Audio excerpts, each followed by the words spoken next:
Hi guys, I just want to speak briefly on a manuscript I've written for a book, and it's about my lifelong love and passion for animals. I've always felt distressed concerning the killing of animals for any reason, whenever I think about it or dwell on it. Any kind of killing to me is inhumane, whether in a slaughterhouse or a bull ring or wherever. To me it is violent and participating in death. Animal suffering does matter. To me, animals are not resources, they're not commodities for us to use and abuse. Animals are sentient. Would God have given them the ability to feel pain if he wanted us to eat them? Excuse me, I'm using notes as you can see in the picture. I'm not confident at just verbalizing without notes, although I'm practicing, so forgive me. So what does God think about animals and all the living creatures he created? Psalm 104 celebrates and gives thanks to the Lord for supplying all the needs of animals. In Psalm 148, we see all of creation praising the Lord. Animals can enjoy life. In Job, I'm not sure where, I haven't got which verse here, God describes the ostrich flapping its wings joyfully, wild animals playing, and the Leviathan was created to play in the sea. That's what it says in Job. I'm not making this up. I don't know where, but you can check. Just as we are here for God's pleasure and will in Ephesians 1:5, so are the animals. They are an expression of his glory, just as we are. I believe heaven is teeming with all sorts of fantastical creatures. Just as humans show emotions in their eyes, so do animals. I see expressions in the eyes of dogs when I'm out and about, walking, which convey what type of life they have had or what type of life they have now. They express fear, happiness, excitement, and very often you can see sadness in the eyes of some dogs, that doleful look. Anyone who owns a dog knows it yelps if hurt. Instinctively, we know that animals feel pain. We don't need scientists to prove it. I think the reluctance by scientists to speak out and declare that animals are sentient, that they do suffer, that they do feel pain and feel emotions, is of huge significance. It would have huge implications, if you think about it, for factory farming and meat eating. Meat eaters, many of whom probably are scientists. I believe we will see animals in heaven and all sorts of weird and wonderful creatures. I have seen tropical birds and monkeys in vivid greenery. I have also been taken up in the spirit and seen a white horse. I know some of you might not believe that that's possible, but it is. I won't go into that, that's another subject for another video. Animals are worthy of concern in their own right. Proverbs 12 declares, "A righteous man cares for the needs of his animals."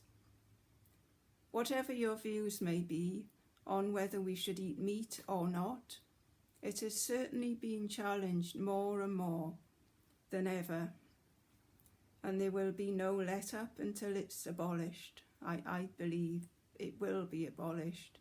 I can see that happening in the next 20, even 10 years.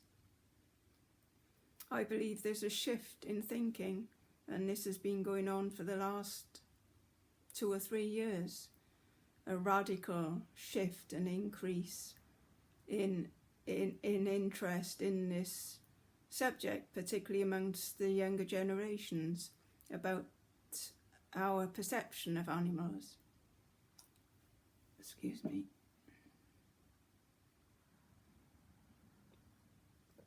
We've been conditioned for centuries to see animals as something to eat, commodities, mere subjects for us to use and abuse. Animals do matter.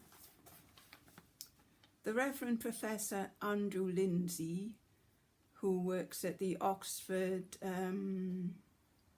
School of Theology, Philosophy and Animal Ethics, I think it's called. I might have it the wrong way round.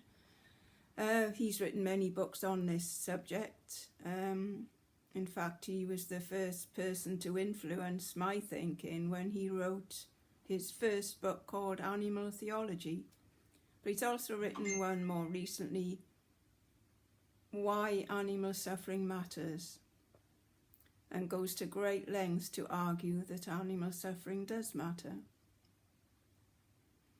Animals do have intrinsic value as living beings to be seen, actually seen, and enjoyed and not taken for granted.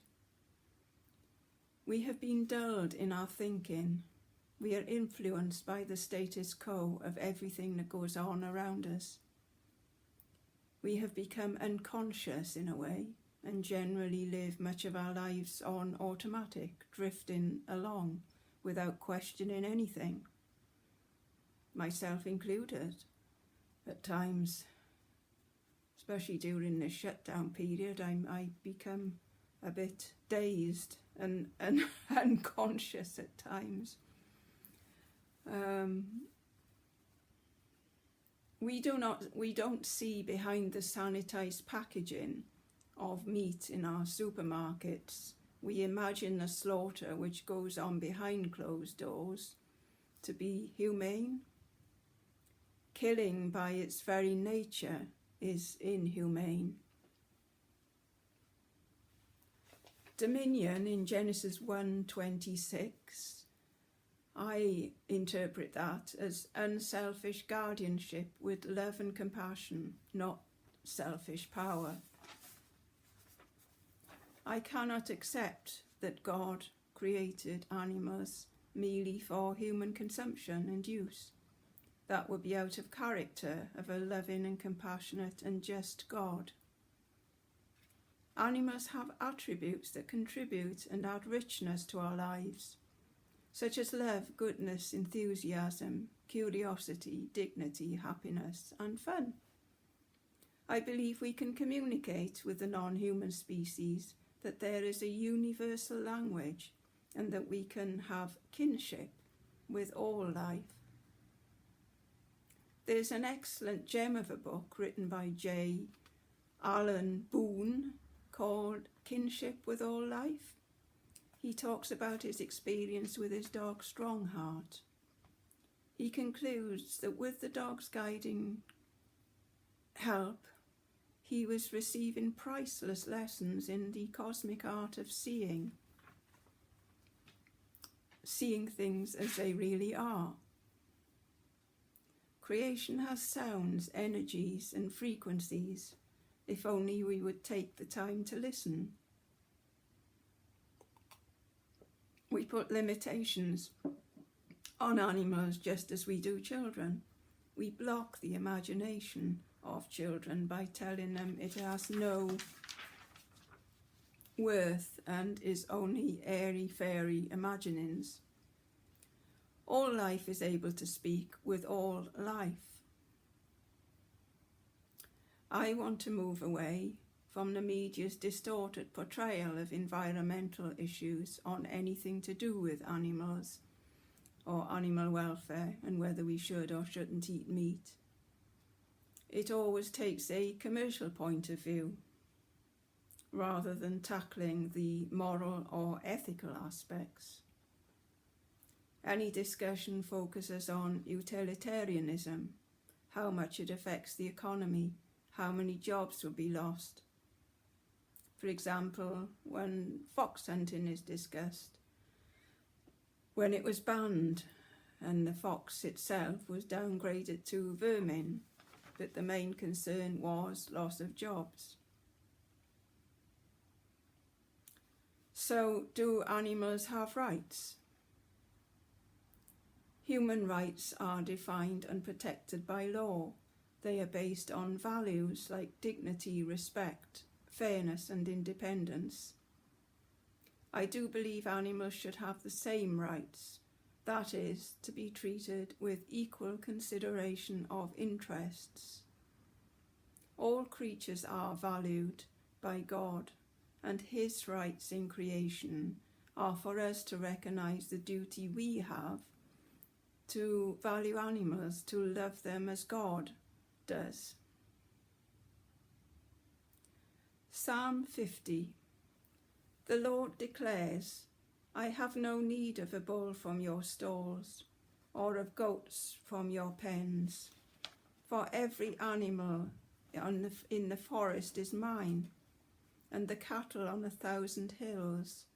I know every bird in the mountains, and the creatures of the field are mine, says the Lord. Thank you.